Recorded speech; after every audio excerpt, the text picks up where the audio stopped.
तो अटल युग का ये अंत है और अमर अटल को श्रद्धांजलि एबीपी न्यूज दे रहा है। बड़ी कवरेज आप लगातार एबीपी न्यूज पर देख रहे हैं। इस वक्त अटल बिहारी वाजपेयी का जो पार्थिव शरीर है वो बीजेपी मुख्यालय के केंद्रीय कक्ष में तिरंगे में लिपटा हुआ रखा है।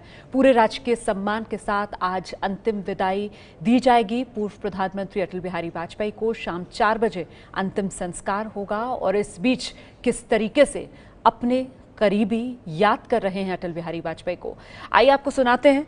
यशवंत सिन्हा जो अटल बिहारी वाजपेयी की सरकार में वित्त मंत्री रहे, वो क्या कह रहे हैं। पूर्व प्रधानमंत्री अटल बिहारी वाजपेयी की केंद्रीय कैबिनेट में रहे यशवंत सिन्हा हैं हमारे साथ। किस तरह से आज आपके लिए एक तरीके से बहुत सारी यादें जुड़ी हैं आपकी? जी, यादें तो बहुत सारी जुड़ी हैं क्योंकि लंबे अरसे तक उनके साथ पार्टी में काम करने का अवसर मिला। फिर उन्होंने कृपा पूर्वक मुझे अपने सरकार में मंत्री बनाया और वित्त मंत्रालय और विदेश मंत्रालय जैसे महत्वपूर्ण मंत्रालयों की जिम्मेदारी हमें दी। बहुत सारे ऐसे मामले आए वित्त मंत्रालय में जहां पर कि हम लोग जानते थे कि ये लोकप्रिय नहीं होगा, ये कदम हो सकता है कि बहुत अलोकप्रिय हो, लेकिन देश के हित में ऐसा कदम उठाना आवश्यक समझा हम लोगों ने। और अटल जी ने भरपूर समर्थन मुझे दिया कैबिनेट में, कैबिनेट के बाहर, कि मैं उन अलोकप्रिय कदमों को लेकर उन्हें कार्यान्वित कर सकूं। और इससे एक बड़ी सबक जो मैंने अपने जीवन में सीखा वो ये था कि राष्ट्रहित सर्वोपरि है। कि सबसे कठिन और सबसे अलोकप्रिय कदम जो था वो था घाटा कम करने के संदर्भ में कि हम जो सब्सिडीज़ हैं उनको कम करें।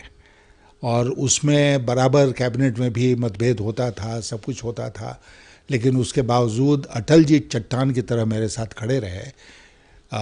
वो एक बड़े भारी कंसेंसस बिल्डर थे, इसलिए कभी कभी ऐसा भी हुआ कि हम 2 कदम आगे बढ़े लेकिन बहुत विरोध हुआ तो हम 1 कदम पीछे हटे, लेकिन वो 1 कदम जो आगे बढ़े थे वो बरकरार रहा। अटल जी का जो सबसे बेहतरीन फैसलों में से 1-2 हों आपको लगते हों, क्या किस तरह से वो फैसले लेते थे और जो सबसे बेहतर फैसले लिए उन्होंने? देखिए, अटल जी जैसा मैंने पहले कहा कि कंसेंसस बिल्डर थे, वो सबकी राय से फैसले करते थे। अब एक उदाहरण मैं आपको देता हूं कि शुरू में ही 98 की सरकार थी जब 13 महीने वाली, तो उसमें अटल जी से बात करके मैं एक प्रस्ताव लेकर गया कैबिनेट में कि हम लोग इंश्योरेंस सेक्टर में को खोलेंगे और उसमें LIC और सरकारी इंश्योरेंस कंपनीज़ के अलावा प्राइवेट सेक्टर भी आएगा, उसमें कुछ विदेशी पूंजी भी रहेगी। तो ये भाजपा की जो थिंकिंग थी उस समय उसके विपरीत था ये, लेकिन मैं कन्विंस था कि ऐसा होना चाहिए। और अटल जी से जब मैंने बात की तो वो भी कन्विंस्ड हुए कि ऐसा होना चाहिए। इस प्रस्ताव को लेकर जब मैं कैबिनेट में गया तो कैबिनेट में इसका घोर विरोध हुआ और लोगों ने कहा कि बिल्कुल नहीं होना चाहिए और सरकारीकरण जो हुआ है इंश्योरेंस का वो बरकरार रहना चाहिए।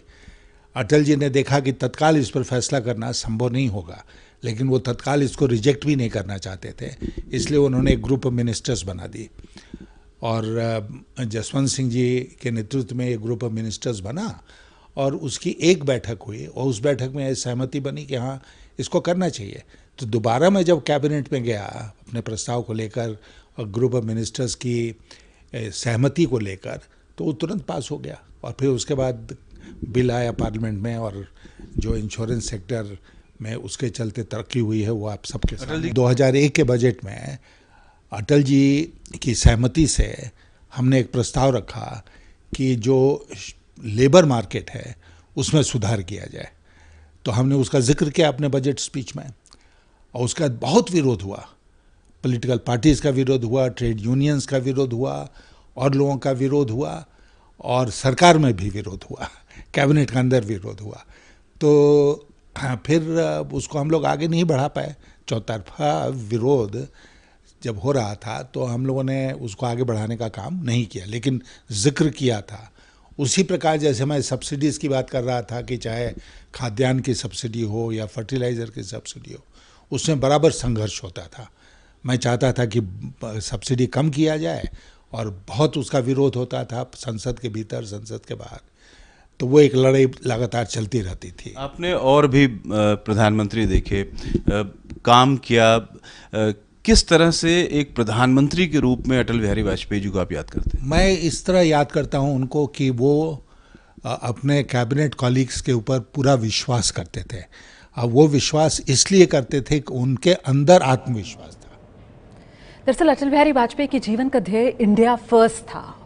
किसी तरीके से गरीबों, वंचितों, शोषितों के जीवन स्तर को ऊपर उठाया जाए, इसी के लिए जीवन भर अटल बिहारी वाजपेयी प्रयासरत रहे। ये है एबीपी न्यूज़, आपको रखे आगे।